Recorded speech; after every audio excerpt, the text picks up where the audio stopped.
Ce matin, nous allons continuer notre étude sur le thème de l'année 2014. Et ce thème, vous le savez bien, c'est la passion. Bien-aimés, vous savez que, à la lumière des Saintes Écritures, la passion transforme notre captivité en liberté. La passion transforme notre angoisse, nos inquiétudes, nos tristesses en allégresse. Lorsque l'apôtre Paul fut mis en prison pour la cause du Seigneur, puisque le Seigneur l'avait annoncé, le jour de la conversion de l'apôtre Paul, dans Actes chapitre 9, le Seigneur s'adressa à Ananias et lui dit ceci: va voir dans telle maison, il y a un nommé Saul de Tarse, car il prie. Et la réaction d'Ananias est tout à fait humaine, c'est notre nature humaine. Ananias réagit face au Seigneur et dit: Seigneur, tu sais que cet homme est venu ici, donc à Damas, en Syrie, pour mettre en prison quiconque invoque ton nom. Mais le Seigneur dit à Ananias: va, impose-lui les mains pour qu'il soit rempli du Saint-Esprit et qu'il recouvre la vue. Car cet homme est un instrument que j'ai choisi pour porter mon nom devant les nations et devant les rois. Et je lui montrerai comment il souffrira pour mon nom. Effectivement, cette parole va s'accomplir. Et l'apôtre Paul va être mis en prison à Rome. Et il va écrire aux chrétiens de Philippe, une église que l'apôtre Paul affectionne énormément. Et Paul va leur dire ceci. Philippiens 4, verset 4. Réjouissez-vous toujours dans le Seigneur. Je le répète, réjouissez-vous. C'est un prisonnier qui écrit à ceux qui ne sont pas en prison. Paul captif, Paul prisonnier, et il encourage ceux du dehors de se réjouir. Mais il faut suivre les passages qui ont précédé Philippiens 4, verset 4. Dans Actes chapitre 20, Paul réunit les anciens d'Éphèse à Milet et leur dit ceci: je suis pur du sang de vous tous, car je vous ai annoncé tout le conseil de Dieu, c'est-à-dire toute la parole du Seigneur. Et Paul ajoute: seulement de ville en ville, à partir du verset 21, acte 20, l'Esprit m'avertit que des liens et des tribulations m'attendent. Parce qu'il se rendait, il était en route pour Jérusalem. Mais qu'est-ce que Paul dit? Mais je ne fais aucun cas de ma vie comme si elle m'était précieuse. Tout ce que l'apôtre Paul veut, c'est d'annoncer la parole du Seigneur. Sa passion, c'est le Seigneur. Sa passion, c'est la parole du Seigneur. Sa passion, c'est le royaume du Seigneur. Je ne fais aucun cas de ma vie, disait-il, pourvu que je puisse annoncer la parole du Seigneur. Cette passion que l'apôtre Paul a, même quand il était mis en prison, parce que les chrétiens l'empêchaient de se rendre à Jérusalem, ils lui disent: si tu vas être mis en prison, tu vas être arrêté. Parce qu'il y avait un prophète qui avait prophétisé, il a pris la ceinture de Paul, il s'est attaché, il a dit: la personne à qui appartient cette ceinture va être arrêtée et mise en prison. Mais Paul dit: je ne fais aucun cas de ma vie comme si elle m'était précieuse. Mais bien aimés, soyons passionnés pour le Seigneur, soyons passionnés pour sa parole. La passion doit être notre respiration. Soyons passionnés, que le Saint-Esprit nous donne cette passion du Seigneur, passion pour sa parole. Alors nous serons libres de nous-mêmes, nous serons libres de nos inquiétudes, nous serons libres. Amen. Le diable aime la captivité, mais le Seigneur nous donne la liberté. Amen. Voilà pourquoi l'apôtre Paul va écrire aux Grecs, il va leur écrire dans 2 Corinthiens chapitre 3, Paul va leur écrire verset 15 jusqu'au verset 17, Paul dit, or le Seigneur c'est l'Esprit, et là où il y a l'Esprit du Seigneur, là où est la liberté. Regardez Actes chapitre 16, verset 25 à 33, Paul fut mis en prison pour la cause de l'évangile, parce qu'il a honoré le Seigneur. Il a chassé un esprit de Python qui animait une esclave à Philippe. Il a été jeté en prison. Mais parce que Paul, pour lui, il est libre de lui-même. Il est libre de ses inquiétudes. Ce qui compte pour lui, c'est que le Seigneur soit glorifié. Amen. Voilà pourquoi dans le milieu de la nuit, verset 25, Philippe, Acte chapitre 7, verset 25, voilà pourquoi dans le milieu de la nuit, il s'est mis à chanter les louanges du Seigneur. Amen. Et lorsque le Seigneur s'est manifesté, la prison s'est écroulée. Amen. Il était enviable. Et le geôlier, le gardien de prison a dit, que dois-je faire pour être sauvé? Que dois-je faire pour être comme vous? Alléluia. Que dois-je faire pour avoir ce que vous avez? Mais bien aimés, soyons passionnés pour le Seigneur. Passion pour Dieu, passion pour sa parole, passion pour son Église. Parce que le Seigneur, il est passionné pour son Église. Est-ce que vous savez que le Seigneur est passionné pour vous? Oui, il est passionné pour vous. Il est passionné pour nous, même lorsque nous étions ses ennemis. Colossiens 1, verset 21.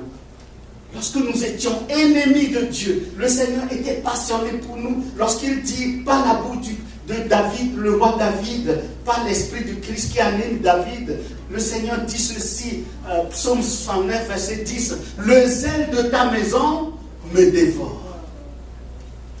Et les outrages de ceux qui ont péché contre toi, leurs outrages sont tombés sur moi. Et il dit encore, Ésaïe 62, verset 1, pour l'amour de Sion, pour l'amour de toi, pour l'amour pour nous, le Seigneur dit, je ne me tairai point. Alléluia. La passion. Aujourd'hui, nous allons voir comment le Seigneur veut que nous soyons passionnés, non seulement pour lui, non seulement pour sa parole, non seulement pour son Église, mais le Seigneur veut que nous soyons passionnés pour son œuvre.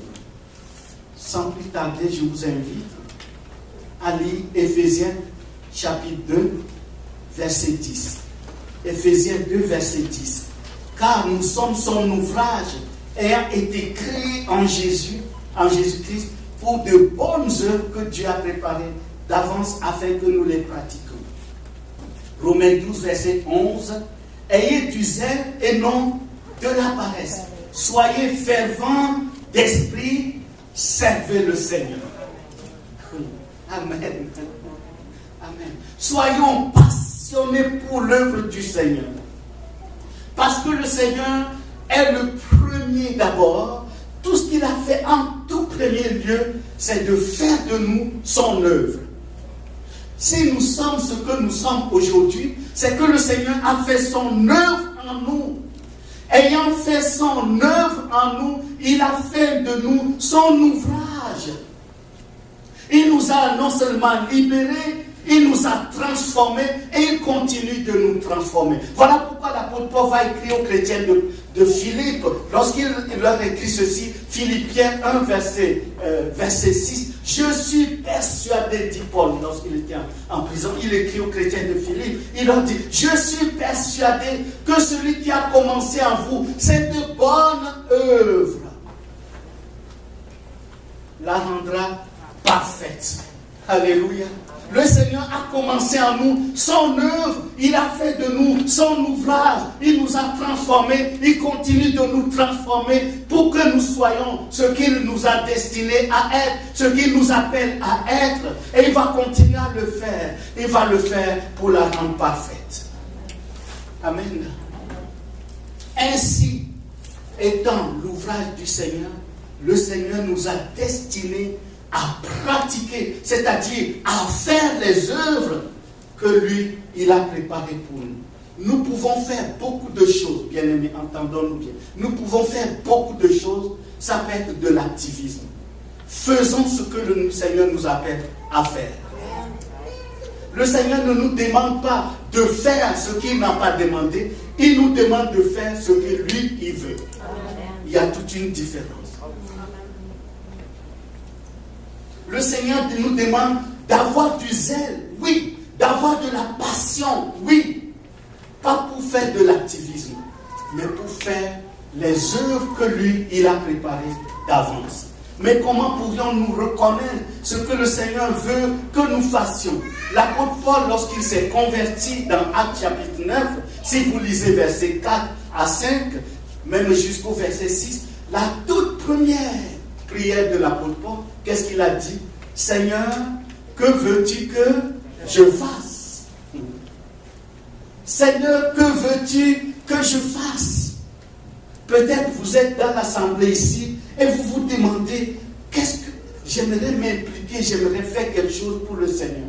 Demande au Seigneur. Alors, lui te montrera ce que lui, il a préparé pour toi. Ainsi, tu feras ce que le Seigneur désire. Amen. Soyons passionnés pour l'œuvre du Seigneur. Mais c'est l'Esprit Saint qui nous révèle quelle est la volonté, qu'est-ce que Dieu veut que nous fassions. Alors nous allons accomplir ce que le Seigneur a préparé pour nous. Nous allons l'accomplir avec zèle. Lorsqu'il dit Romains 12, verset 11, ayez du zèle et non de la paresse. Soyez fervents d'esprit, servez le Seigneur. Paul, c'est l'apôtre Jean, lorsqu'il écrit à la première église, à l'église d'Éphèse, dans les 7 lettres écrites aux 7 églises, le Seigneur dit à l'église d'Éphèse, Apocalypse chapitre 2, vous pouvez le lire du premier verset jusqu'au verset 6, le Seigneur dit à l'église d'Éphèse, ce que j'ai contre toi, c'est que tu as perdu ton premier amour. Mais c'est étonnant qu'il parle du premier amour, donc de cette passion, cet amour, cette ferveur que les chrétiens d'Éphèse avaient, mais ils l'ont perdu. Mais le Seigneur dit, répands-toi et pratique. Mets-toi en action, pratique les bonnes œuvres. Pourquoi? Parce que nous pouvons être passionnés pour le Seigneur, mais si nous ne faisons pas le Seigneur, ce que le Seigneur veut, si nous n'accomplissons pas les œuvres que le Seigneur a préparées pour nous, à quoi nous ressemblons? C'est ce que Jacques dit, la foi sans les œuvres est une foi morte. La foi se démontre, la passion se démontre. 1 Timothée chapitre 6, verset 18.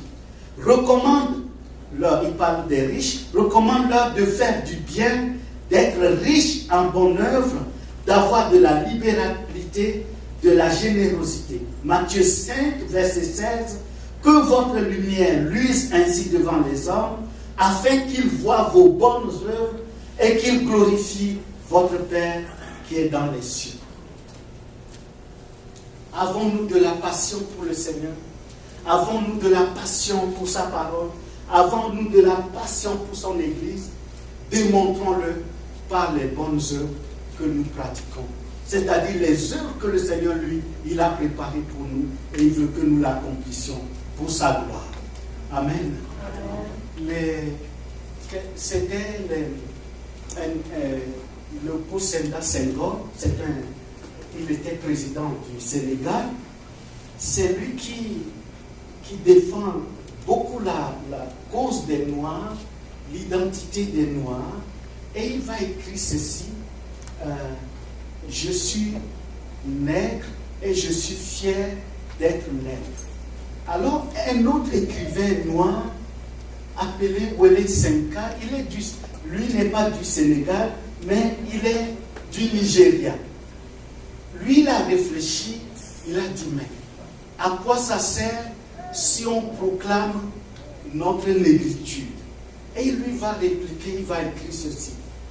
Un tigre ne proclame pas sa tigritude, mais il bondit sur sa proie. Un tigre ne proclame pas sa tigritude, mais il bondit sur sa proie. Là, le tigre va démontrer qui il est par sa façon d'agir. Si nous disons nous sommes passionnés pour le Seigneur, nous aimons le Seigneur, la parole de Dieu s'adresse à nous en disant, oui, c'est quoi tes œuvres? Ce n'est pas moi qui le dis. L'épître de Jacques, c'est ce qu'il dit. La foi sans les œuvres est une foi morte.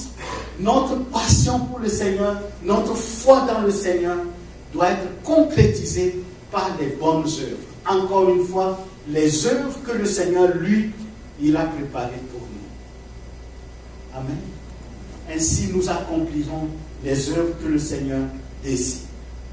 Cinquièmement, nous devons non seulement être passionnés pour les œuvres du Seigneur, mais nous devons être passionnés pour les âmes perdues.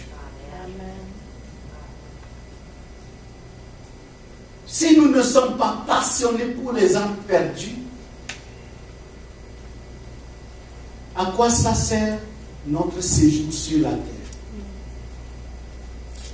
Dans sa prière sacerdotale, dans Jean chapitre 17, le Seigneur prie et s'adresse au Père en disant, Père, je ne te prie pas de les ôter du monde. Il prie que le Père ne nous enlève pas du monde. Mais il dit, préserve-les du mal. Ils sont dans le monde, mais ils ne sont pas du monde.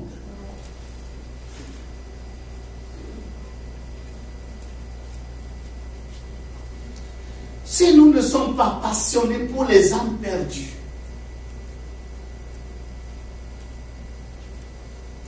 alors que le Seigneur, c'est parce qu'il est passionné pour nous que nous sommes aujourd'hui ce que nous sommes. Il est venu nous chercher là où nous étions. Éphésiens chapitre 2, Paul dit, nous étions autrefois, nous marchions autrefois selon le prince de l'air et nous accomplissions la volonté, les désirs de notre chair. Et nous étions par nature des enfants de colère, des fils de colère. Éphésiens chapitre 2, verset 4. Mais Dieu qui est riche en miséricorde, il nous a fait grâce. Il nous a sauvés.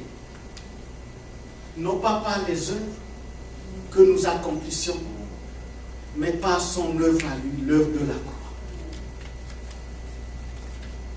Ayant reçu cette grâce, le Seigneur nous a laissés sur terre. Il ne nous a pas tout de suite amenés au ciel. Il aurait pu le faire. Tu te convertis, hop, tu montes au ciel. Mais tu te convertis, tu restes sur la terre. Pourquoi? Parce qu'il y a des âmes perdues. Pour que tu pries pour les âmes perdues. L'apôtre Paul prie. L'apôtre Paul nous exhorte. Il dit dans 1 Timothée chapitre 2, versets 1 à 5. J'exhorte tous les hommes à prier, à lever les mains. Et il dit, verset 5, car c'est la volonté de Dieu que tous les hommes soient sauvés et parviennent à la connaissance de la vérité. Et la vérité, c'est le Seigneur Jésus-Christ. La vérité, c'est sa parole. Mais comment les gens vont-ils croire au Seigneur si personne ne prêche l'évangile? Dit l'apôtre Paul, Romains chapitre 10. Comment croiront-ils? Parce que la foi vient de ce qu'on entend vient de la parole du Seigneur. Si nous n'avons pas la passion pour les âmes perdues, si nous n'avons pas le cœur pour ceux qui ne connaissent pas le Seigneur, comment pourrions-nous être portés à aller vers eux, leur annoncer la bonne nouvelle? Parce qu'ils ne croiront pas s'ils n'ont pas entendu l'évangile. Le Seigneur dit, allez partout et prêchez la bonne nouvelle à toute la création. Marc chapitre 16, à partir du verset 15. Celui qui croira et se fera baptiser sera sauvé. Il y a une logique. Allez prêcher la bonne nouvelle. Alors les gens entendront la bonne nouvelle, entendront la parole, croiront et seront sauvés. Et Paul dit, comment les gens peuvent-ils croire si personne ne prête? Comment les gens peuvent-ils croire si nous ne parlons pas du Seigneur, si nous n'annonçons pas sa parole? Comment les gens peuvent-ils croire? Comment on peut aller si personne ne nous envoie? Nous savons que le Seigneur nous demande d'y aller. Il nous envoie. Allons-y. Avoir la passion pour les âmes perdues, c'est avoir le cœur du Seigneur qui bat dans nos cœurs. Regardez ce que l'apôtre Paul écrit dans 2 Corinthiens chapitre 5, versets 13 à 21. Paul dit ceci, nous lisons quelques extraits. 2 Corinthiens chapitre 15, verset 13. En effet, si je suis hors de sens, c'est pour Dieu. Si je suis de bon sens, c'est pour vous. Verset 14. Car l'amour de Christ nous presse, nous étreint dans 10 certaines versions, parce que nous estimons que si un seul est mort pour tous, tous donc sont morts. Verset 17. Si quelqu'un est en Christ, il est une nouvelle création. Les choses anciennes sont passées, voici toutes choses sont devenues nouvelles. Verset 19 à 21. Nous faisons donc les fonctions d'ambassadeurs du Christ. Nous vous en supplions. Soyez réconciliés avec Dieu. Bien-aimés, ayons la passion pour les âmes perdues. L'apôtre Paul dit dans Romains chapitre 9, verset 1 à 3, Paul était tellement passionné pour les âmes perdues, pour son propre peuple qui ne connaît pas le Seigneur. Paul dit, j'éprouve constamment une tristesse et le Saint-Esprit en rend témoignage à ma conscience. Paul va jusqu'à dire, dans sa tristesse, il dit, je préfère être anathème pour que mon peuple soit sauvé. Pour que mes frères, il parle de son peuple juif, pour qu'il soit sauvé. Quelle passion pour les âmes perdues, quelle passion pour son peuple. Vous savez que Dieu, parmi tous les hommes que Dieu a utilisés, lisez bien les Saintes Écritures. Je vous donne quelques exemples. Moïse. Qu'est-ce qui caractérise Moïse? Moïse est un homme comme vous et moi. Pécheur comme nous tous. Il a les mains souillées de sang. Il a tué un Égyptien. Moïse ne sait pas parler. Il a une langue pesante. Ce n'est pas moi qui le dis. C'est lui-même qui le dit quand Dieu l'a appelé dans Exode chapitre 3. Moïse a un dossier criminel. Heureusement que ce n'était pas au temps de la GRC. Sinon, il serait poursuivi.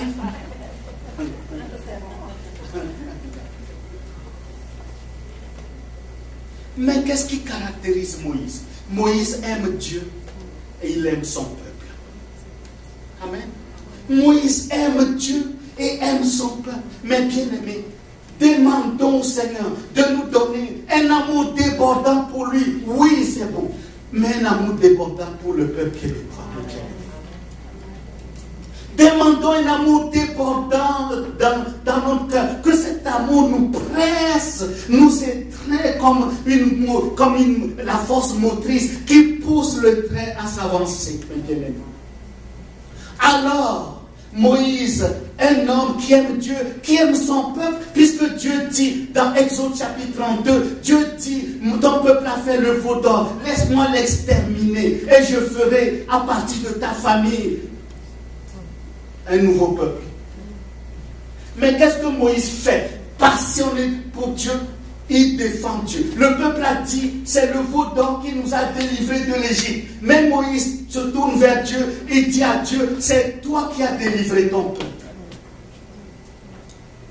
Par la suite, qu'est-ce que Moïse dit? Il plaide pour la cause de son peuple.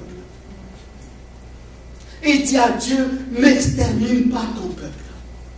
Parce que tu as fait la promesse à Abraham, à Isaac, à Samuel, à Jacob, à Isaac, à nos ancêtres. Tu as fait la promesse. Ne l'extermine pas. Tu es fidèle. Tu tiens parole. Qu'est-ce que le verset 14 dit d'Exode 32? Dieu s'est repenti. Dieu a renoncé d'éliminer son peuple, de détruire son peuple. Dieu s'est aligné à la requête de Moïse. Pourquoi? Moïse aime Dieu, il aime son peuple. Le cœur de Dieu bat dans le cœur de Moïse. Et si vous lisez le chapitre 32 d'Exode 33, Exode 33, verset 11, il est écrit, Moïse parle à Dieu face à face comme deux amis se parlent. À l'époque, personne ne peut voir Dieu et vivre. Tu vois Dieu, tu meurs. Personne ne peut voir Dieu. Mais il y a un homme, Moïse, qui aime Dieu, qui aime son peuple. Dieu s'y plaît dans son cœur. Voilà pourquoi il fait de lui son ami. Amen. Eh mon Dieu, demandons cette passion de Dieu, cette passion pour Dieu, cette passion pour Dieu. Oui, cette passion pour le peuple qui nous entoure. Ne restons pas indifférents. Nos prières cesseront d'être des prières de la chair. Nos prières cesseront d'être des prières égoïstes. Toujours nous, toujours nous, toujours nous. Mais Dieu veut que nous ayons cette passion pour le peuple qui nous entoure. La passion pour les âmes perdues. Alors, lorsque nous irons à Walmart, lorsque nous irons à Super C, lorsque nous irons au carrefour de l'esprit, nous achèterons. Mais peu importe dans le magasin dans lequel nous achetons, nous ferons les vendeuses, nous ferons le gérant de caisse et nous ferons des prières flash dans nos cœurs parce que Dieu veut les sauver. Dieu nous donnera l'audace de leur parler. Alléluia. Je suis allé faire chez ma couturière cette semaine. Et puis j'arrive, je chantais « Il n'y a personne comme Jésus ». Et puis elle dit « Hey, qu'est-ce qui se passe ?» Et puis elle s'est souvenue. Elle s'est mise à témoigner à une de ses clientes en lui disant, je ne pouvais pas me lever. Son dos était jamais, c'est ça? Jamais. Ouais, son dos était jamais. Et puis elle était restée couchée des mois. J'arrive, quand je l'ai vue, j'étais ému de compassion pour elle. Et puis je lui ai donné un Nouveau Testament. Et je lui ai dit, je vais prier pour toi. Vraiment, je lui ai imposé les mains. Le Seigneur l'a guéri. Le Seigneur l'a relevé. Aujourd'hui, elle a engagé une autre couturière qui travaille avec elle. Mais bien aimé, c'est elle qui, devant moi cette semaine, elle a témoigné à une de ses clientes comment Jésus l'a guéri. Amen. Soyons passionnés pour Dieu, passionnés pour le peuple. Ayons la passion pour les âmes perdues. L'apôtre Paul dit, l'amour du Christ nous étreint. Paul, pour qu'il puisse dire qu'il préfère être anathème, c'est-à-dire être voué à l'enfer, à la destruction. Dans Romains 9, 1 à 3, pour que Paul puisse dire cela, c'est parce qu'il aime Dieu, oui, mais il aime son peuple. Il dit même, mais mon peuple, c'est à eux que Dieu a donné la promesse. C'est d'eux que vient le salut. Le salut vient du Christ. Oui, Jésus est venu parmi eux, mais ils l'ont rejeté. Paul était de leur nom, mais pour que Paul parvienne à la connaissance du Seigneur, il y avait un homme qui était passionné pour Dieu, mais qui est passionné pour son peuple. Qui est-il? Étienne. En grec, Étienne veut dire Stéphanos. Et Stéphanos veut dire couronne. Paul était de leur nom, mais pour que Paul parvienne à la connaissance du Seigneur, il y avait un homme qui était passionné pour Dieu, mais qui est passionné pour son peuple. Qui est-il? Étienne. En grec, Étienne veut dire Stéphanos. Et Stéphanos veut dire couronne. Alors, parce qu'Étienne est passionné pour Dieu, passionné pour les âmes perdues, passionné pour son peuple, il prêchait l'évangile pour que son peuple vienne à la connaissance du Seigneur. Alors, ils se sont ligués contre lui.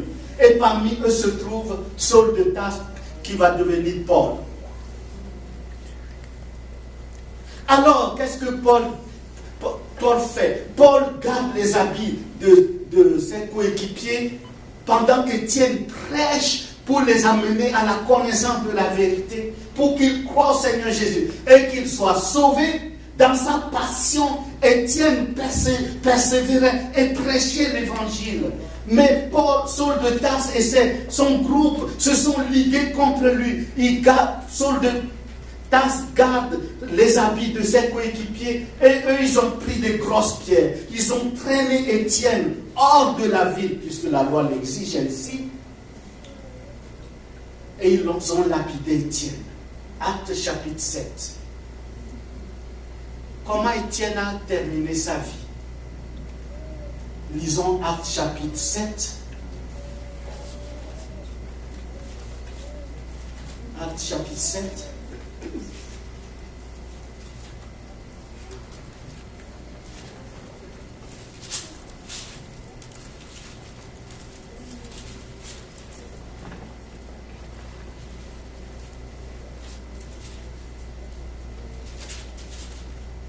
Acte chapitre 7.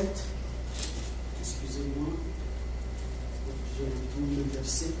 Acte chapitre 7, verset 60. Étienne dit ceci. Puis s'étant mis à genoux, donc il s'agit d'Étienne, il s'écria d'une voix forte: Seigneur, ne leur impute pas ce péché. Et après ces paroles, il s'endormit. Étienne a terminé sa vie par une prière selon le cœur de Dieu. Cette prière, c'est la prière du Christ à la croix. Lorsque ses bourreaux le perçaient, lorsque ses bourreaux l'achevaient, qu'est-ce que le Seigneur a dit? Père, pardonne-leur, car ils ne savent ce qu'ils font.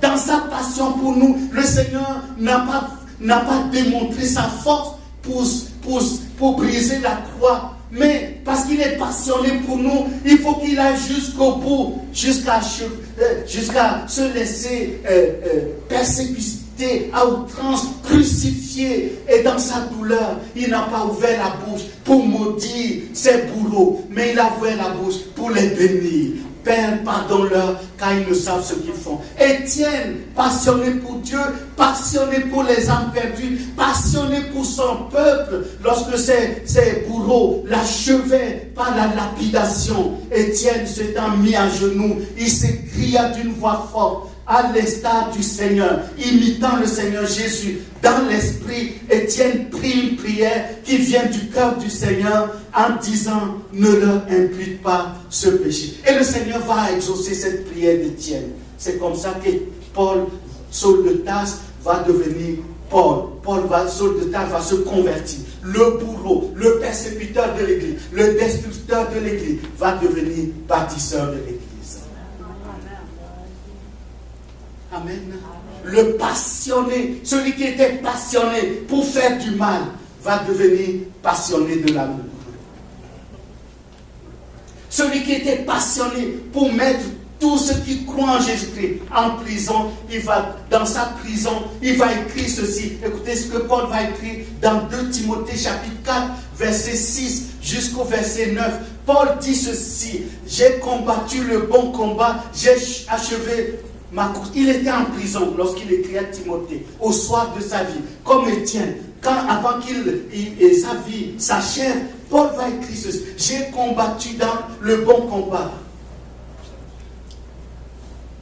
J'ai achevé la course. Une couronne m'est réservée. Le Seigneur me la donnera. Non seulement à moi, mais à tous ceux qui ont aimé son avènement. Il a mis à mort Stéphanos, Étienne, la couronne. À la fin de sa vie, Paul parle de la couronne. Amen. Il verra là-haut Étienne, le Stéphanos. Non seulement qu'Étienne aura la couronne, le bourreau, l'ancien bourreau d'Étienne aura aussi sur sa tête la couronne. Les deux seront couronnés de gloire, d'une couronne incorruptible de gloire. Mais bien aimés, soyons passionnés pour Dieu, passionnés pour le peuple. Amen. si nous n'avons pas, dans notre nature humaine, nous ne pouvons pas avoir par nous-mêmes la passion pour les âmes perdues. C'est pas vrai. Si quelqu'un dit, moi je suis passionné pour mon peuple, et entendons-nous bien, nous parlons de la passion de l'esprit. Ce n'est pas une question de chair. Nous ne parlons pas de l'émotivité. Nous ne parlons pas de l'émotion. Nous ne parlons pas de sensation. Nous parlons de la parole de l'esprit. C'est Dieu qui peut nous donner cette passion, à tel point que partout où nous serons, la prière qui vient du cœur de Dieu va être déversée dans nos cœurs. Parce que notre cœur est prédisposé à se soucier de l'autre. Et lorsque nous n'avons pas la passion pour les âmes perdues, qu'est-ce que nous faisons? Notre vie chrétienne est centrée sur nous-mêmes. Nous devenons le but de notre existence. Mais bien aimés, ayons le cœur de Dieu pour les âmes perdues. Amen. Alors, la prière qui vient du cœur de Dieu sera dans nos cœurs. Les paroles qui viennent du cœur de Dieu seront dans nos cœurs. L'audace qui vient du cœur de Dieu sera en nous. Et nous ferons des pas de foi pour faire connaître le Seigneur. Je terminerai par cette parole du roi David. La passion non seulement nous rend libres, la passion nous donne le regard de la foi, l'audace de la foi. David, un jour, il décide d'acheter un terrain pour Dieu, pour faire des sacrifices, l'offrande à Dieu. Alors le propriétaire du terrain, je parle de 2 Samuel chapitre 24, le propriétaire du terrain vient, s'approche de David et dit, prends le terrain, je te le donne, c'est gratuit. Quelle était la réaction de David? David dit ceci, verset 24, 2 Samuel 24, verset 24, je n'offrirai à l'Éternel aucun sacrifice qui ne me coûte rien. Je ne veux rien donner à Dieu si ça ne me coûte. Est-ce que parce que Dieu a besoin de nous? Non. Parce que cet amour que David a pour Dieu l'amène à désirer toujours à honorer Dieu.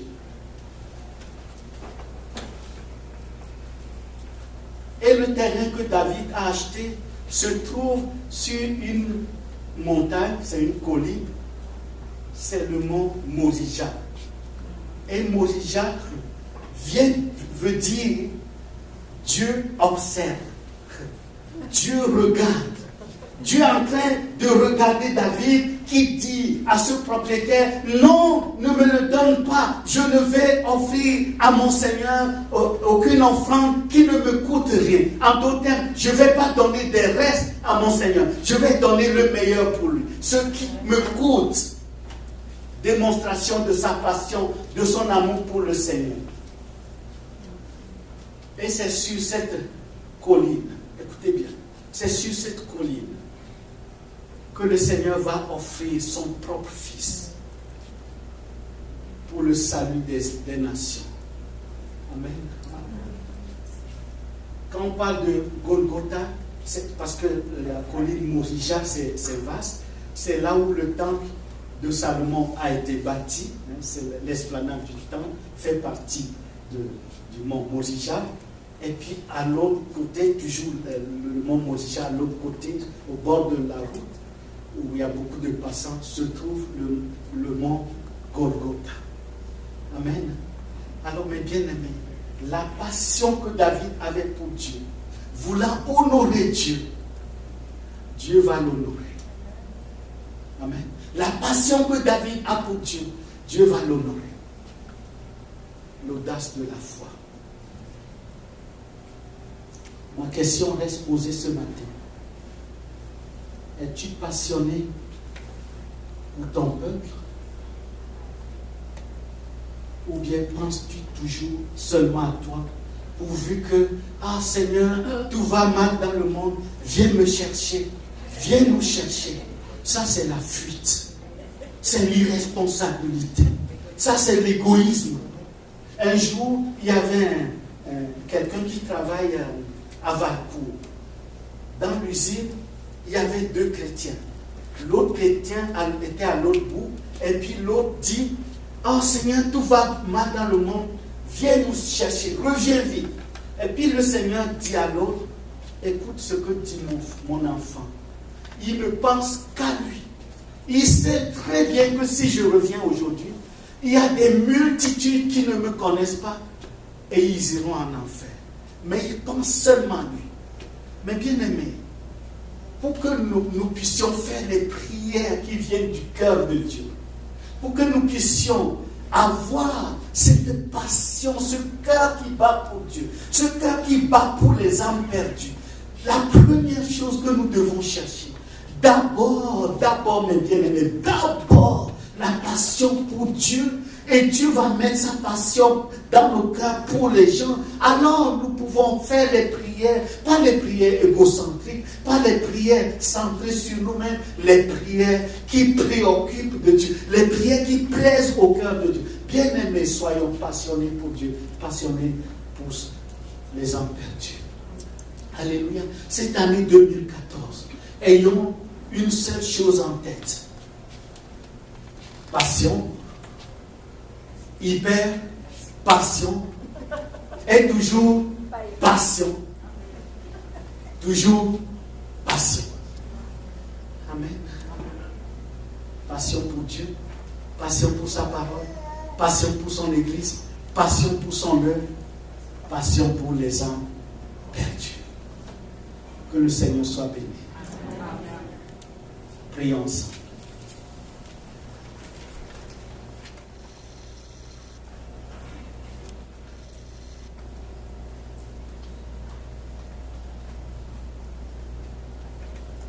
Avant que j'aimerais tout simplement que chacun d'entre nous puisse prier dans son cœur par rapport à la prédication que nous venons d'entendre. S'il vous plaît.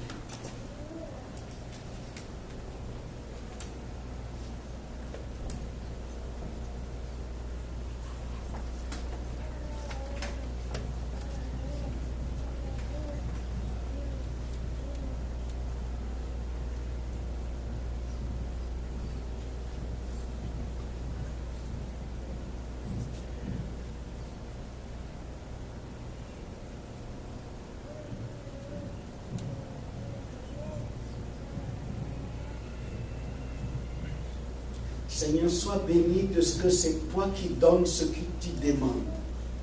Nous n'avons pas naturellement la passion pour toi comme tu le veux, la passion pour ta parole comme tu le désires, la passion pour ton Église comme tu veux que nous l'ayons. Nous n'avons pas la passion pour ton œuvre comme tu nous le demandes. Nous n'avons pas la passion pour les âmes perdues. Nous n'avons pas ce souci, cette préoccupation.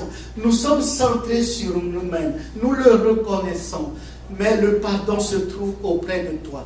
Veuille nous pardonner. Veuille nous dépouiller de nous-mêmes. Et veuille déposer dans nos cœurs, par ton Esprit Saint, ta passion pour les âmes perdues, mon Dieu. Fais que nos cœurs battent pour ceux qui ne te connaissent pas. Fais que nous ayons du zèle pour toi, du zèle de ta maison, du zèle de ton évangile. Donne-nous par ton Esprit Saint cette passion qui donne l'audace de la foi, qui nous amène à oser annoncer ton nom en toute occasion favorable ou non, comme tu le dis dans ta parole adressée à Timothée. Donne-nous d'être riches en bonnes œuvres pour ta gloire. Donne-nous que nos soucis, nos préoccupations soient toi. Seigneur, tu as dit que tu nous donneras toutes choses lorsque nous cherchons premièrement ton royaume. Tu ne manques pas. Seigneur, ne laisse pas le diable nous illusionner. Seigneur, s'il te plaît, en nous faisant croire que lorsque nous pensons à nous, que nous cherchons toujours nos gains, nos intérêts, alors nous serons satisfaits. Seigneur, tu nous le démontres. C'est la bénédiction de l'Éternel qui enrichit. Proverbe 10, verset 22. Et tu ne l'as fait suivre d'aucun chagrin.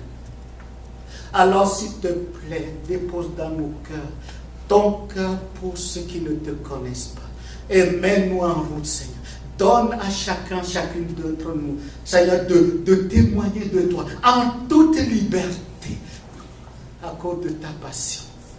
Oh mon Dieu, dépouille-nous, affranchis-nous, transforme-nous et viens faire ton œuvre par la puissance de ton Saint-Esprit.